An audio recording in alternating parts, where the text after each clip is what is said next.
Welcome everyone for City on Hill Surf Coast. I am Louis Glazebrook and you are watching Surf Coast Cafe, our opportunity to meet and get to know those in our church family. And today we are joined by Charlize and Liesl. Hi Charlize, we're so thankful to have Charlize on today. Charlize is brand new mum. She's also quite a handy runner. She's getting back into that after little Liesl's been welcomed into the world. It's so good to have you. How are you going today, Charlize? Yeah, going well today. I'm hoping baby Liesl will keep herself together for this, but let's see how we go. Oh yeah, I've got a really good track record with young babies and making them cry, so we might not be off to a great start. That's all right. How are you going today, Liesl? So hi. Oh, that's great. See, that's amazing. Thanks for coming on with us today, Charlize. It's so good to get to know you. And, you know, you're looking fabulous. You just had your hair done. It's, I did. No more blonde. No more blonde. Actually, is brown your normal, your natural hair color? That's probably a little bit darker than my normal hair color, but close to. That's yeah. good. Oh, you wear it very well. I've just had the blonde for a very long time, so it does look really weird to me. Oh no, you wear it really well. I think it's good.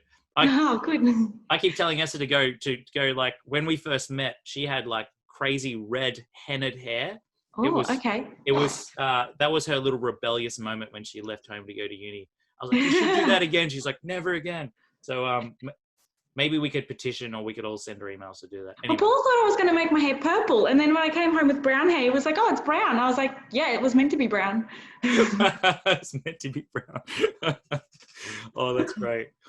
Well, Charlize, we're in the virtual Surf Coast Cafe. You know, not many cafes in Torquay we can actually meet in yet. It's still takeaways. If we were in a cafe and we had the indoor plants and all the chatter happening around us, what would you be ordering? Oh, coffee for sure. Yeah, and special Big type of coffee? Say again? Any special type of coffee? I normally have a latte, so I'm pretty boring. But I can, pre-Liesl, I was all about all the coffees, and she's definitely made me tone it down a little bit. So I'm on one coffee a day. And it's probably a cold coffee too. You know. Yeah. Look, Paul's pretty good at making me coffee, so it's not too bad. He brings me a coffee in the morning, and then he takes Liesl while I drink my coffee, so it's not too bad. Oh, what a stud! Come on. Yeah, he's pretty good. So, hey, tell us a little bit about who is at home. So we've heard the name Paul. So who's at home, yes. And you know, yeah. Paul's my husband, so he's an accountant, and he's currently working from home. It's been a bit of a challenge to keep Liesl quiet while he's on meetings, and often I hear him say, oh yeah, sorry, we've got a newborn at home, when she's having a bit of a whinge. So that's been challenging, but yeah, it's just me and Paul and Liesl are here. Him working away during the day. Yeah. It'd be nice to have him at home though, because he gets to have cuddles before he logs on, and cuddles after work, and he doesn't have to travel so far, because normally he would be working in Melbourne. So wow, good to have him home for a bit. That's so nice. Yeah, that's so nice. You're doing a great job there, by the way, Charlize, and little Liesl, you're doing great.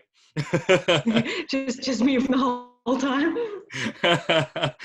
I think if we were to rewatch this video in fast forward, it would just be like you're just doing really quick baby shakes. Look like a dance video. I learned from Esther. Esther's got the baby rock going pretty well, putting Liesl to sleep. So learning from the best here. Oh, that's good. Oh, that's good. Yeah, she's pretty good. Yeah. So now that sort of Corona is settling down, you know, and we're starting to see, you know, more opportunities to do things. I mean, has there been something that you've just been dying to do since, you know, we all got put on lockdown? Like, what are you going to get out and do when we? Honestly, I was imagining maternity leave, having coffee by the beach, you know, sitting down in a cafe with Liesl with my mum's group, and that didn't quite happen. So I'm hanging out for going to a cafe and sitting down and drinking a coffee with the baby, although I haven't braved it yet.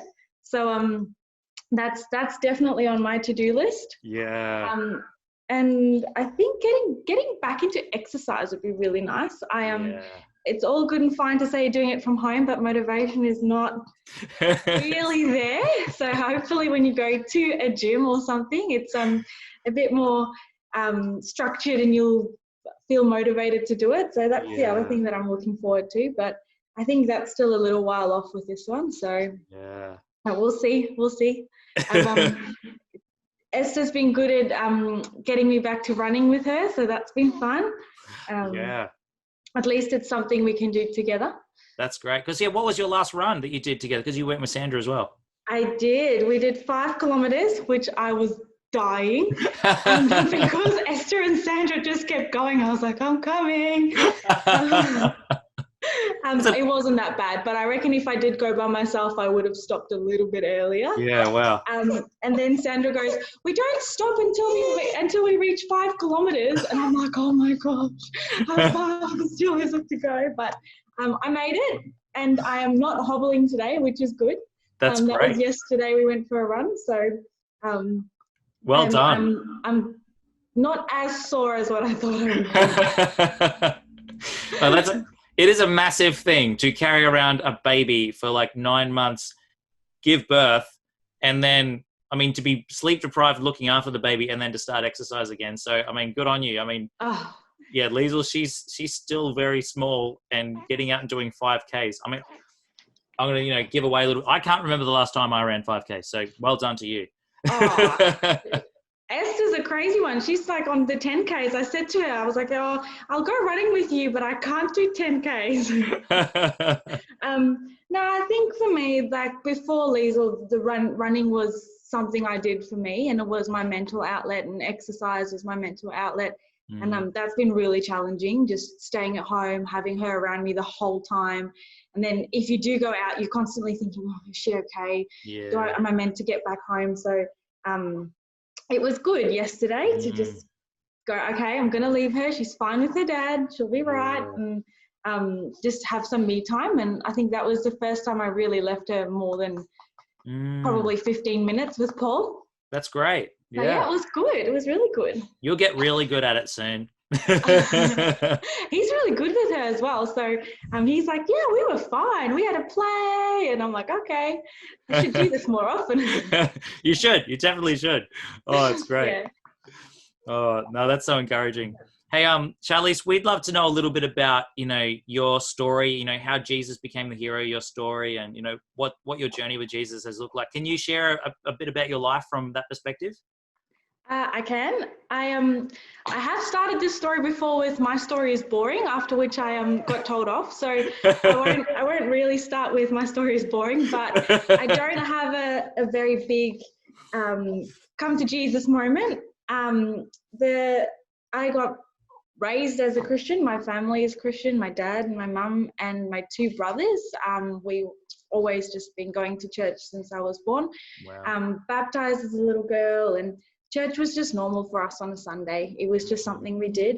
But I think probably when I graduated is when things started to get real for me, because then now it's my journey and my thing to follow up. And we, Paul and I, when we got married, we decided to go to a new church together as a couple, and we ventured out a little bit. We were in a Reformed church, and decided to give a different church a go. So we joined Discovery Church down in Mount Evelyn, and I think that church was probably one of the biggest influences in my life, at least, to get me to take my faith seriously myself. And they had a great vibe and really good people there and really encouraging pastors. So that church was really, really good to us. And we made some great friends there that just encourages us along the way. And if we haven't been to church for a while, I'll get a text and say, oh, we haven't seen you for a while, you should come back. And so that was a really big part in our lives as a Christian. But I think other than that, we've just always believed, and there wasn't really a big moment in our lives where well, at least in my life, where I said, this is it. And that doesn't mean like your faith's always been strong. You go up and down a little bit, but I think for Paul and I to start a new church together, that was probably one of the bigger moments in our life to say, this is it for us. Without, being forced, or not forced, but encouraged by the parents. Yeah. Yeah, so it was good. That's really cool. I mean, it was probably me that told you off that you had a boring testimony, because my prayer is that all of my girls have boring testimonies where they say there isn't a day that they didn't know Jesus is their best friend. So it's so awesome that we get to share that, and it's still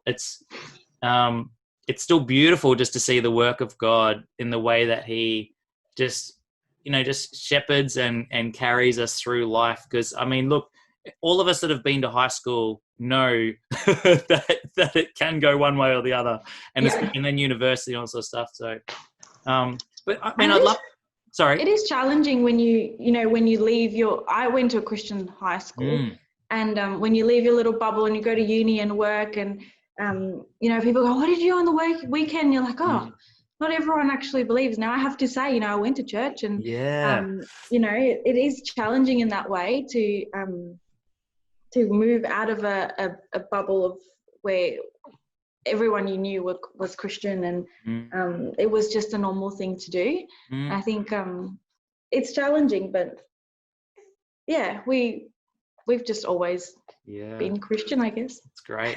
Like I'd love to lean in a little bit to, you mentioned like graduating and then really beginning to own it and, to follow up yourself, your faith. Like what did that look like for you? Like, I mean, I imagine being in a Christian home, there was already patterns and rhythms of life that were sort of standardized. But like, what sort of things did you notice you yourself had to start doing that was probably new?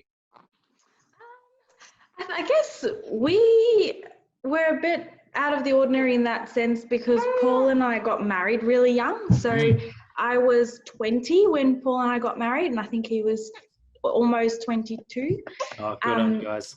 So when we moved out and graduated, that's sort of when we started our own lives together. So I guess it was more about setting rhythms for ourselves, setting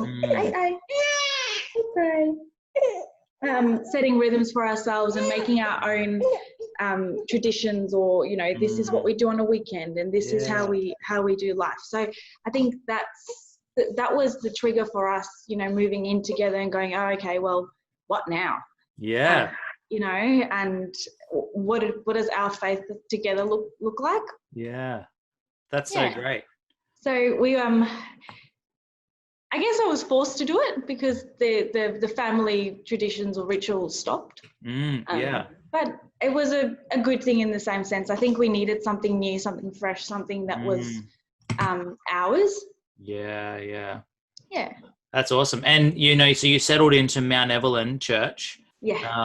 Like what made their church just like great? Like, are there a couple of standout things? You mentioned encouraging pastors. I mean, what were some of the other things that you just go, oh wow, that was so helpful for you in that time? Because I'm sure as a church we may have new couples come to us, and I'm just thinking, how can we as a church be welcoming and do the same thing that you guys were blessed by? I think City on a Hill has been similar in that way.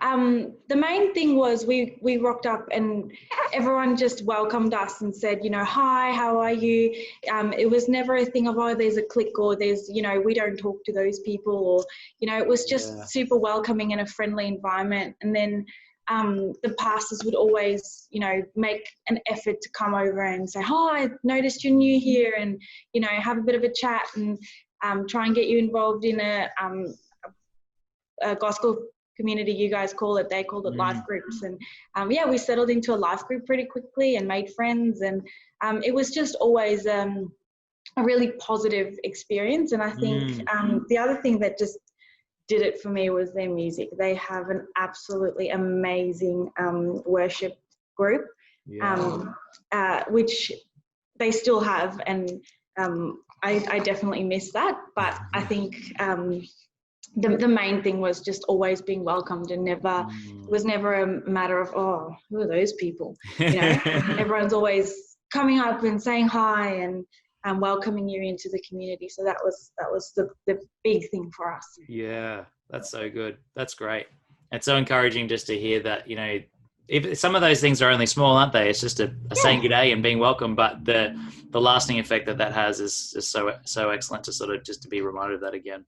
Yeah, because there's nothing worse sitting in church and going, oh, I know no one. I don't want to, I feel like everyone's looking at me. Yeah. Especially when we're trying to find a new church in Surf Coast, City on a Hill was definitely like, oh, hi, how are you? Noticed you're new. Join this, come to this. So that was definitely a big plus for us. Oh, that's great. I'm so glad that's how you felt welcomed, and hopefully you continue to still feel welcome. And I'm encouraged. Well, if people don't know, Charlize is in our gospel community and we love her. So it's good. Thanks. We love you too. It's good. Hey, I mean, this question could go anywhere. But obviously the Corona, this whole COVID lockdown thing has meant a lot of changes for people. But I mean, for you, quite significant changes.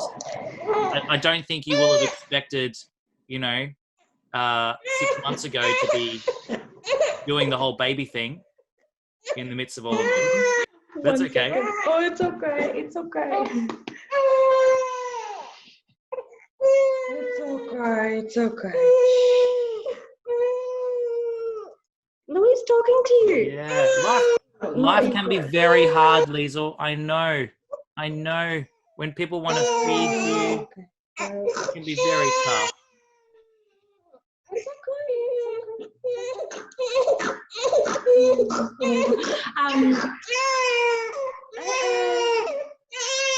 Hey, Charlize, if you want to press pause here, we can come back another time and continue our conversation. She's very tired and not interested in sleeping. So we'll get there in a second. She just needs to find her little comfy spot. The question was, with coronavirus, what how that's impacted us? Yeah, well, I guess and just to further that, how does being a follower of Jesus change the way you viewed this time, compared to what could have been?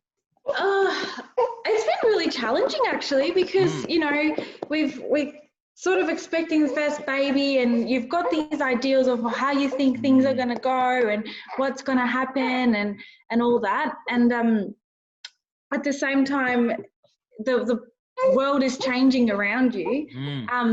And I think the thing for me was just knowing that we have to trust that it's all going to be okay. And I remember when Liesl was due, I was so stressed. I thought that, we're never going to get into hospital. The hospital is going to be the most awful thing that there is. And what if my husband doesn't get to come in? And what if Paul doesn't get to see the birth of his first baby? And I was so nervous about the whole thing.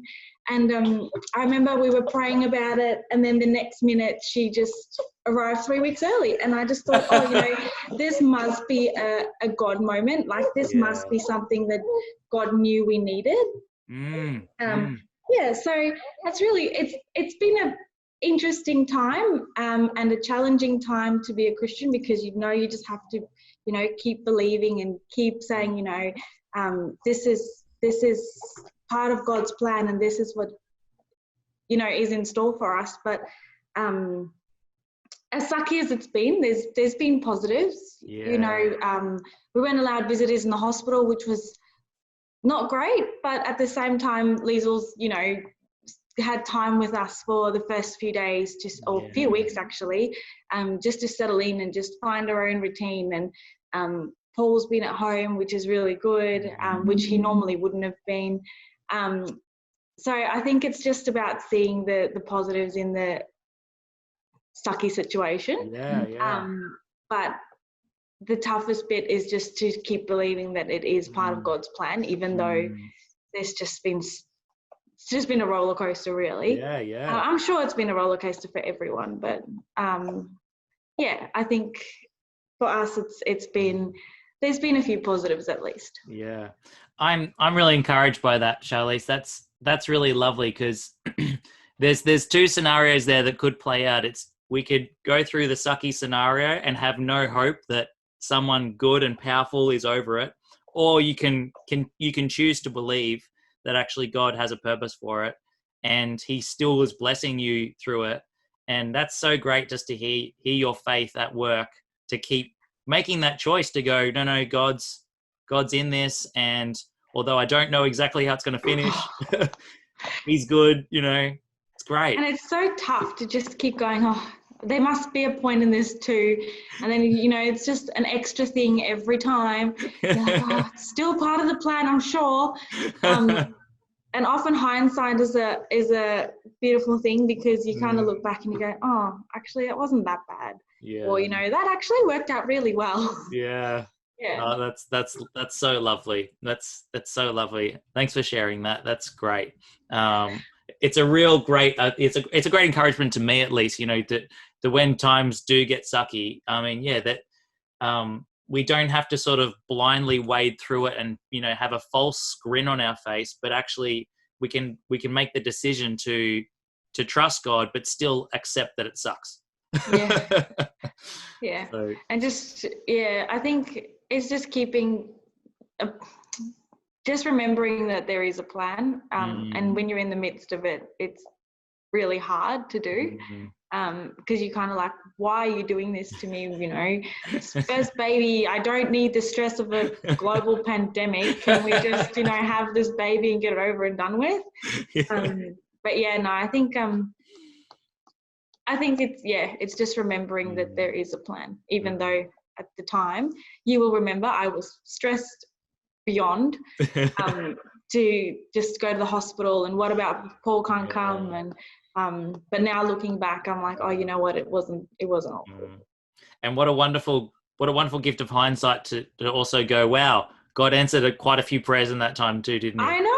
I remember we had GC on the Wednesday, and I was like, oh, it's so bad, and I've still got 3 weeks to go, and it's going to be at the height of the pandemic that Liesl was due, and that Saturday it was like, oh, it's go time. So God definitely answered some prayers there.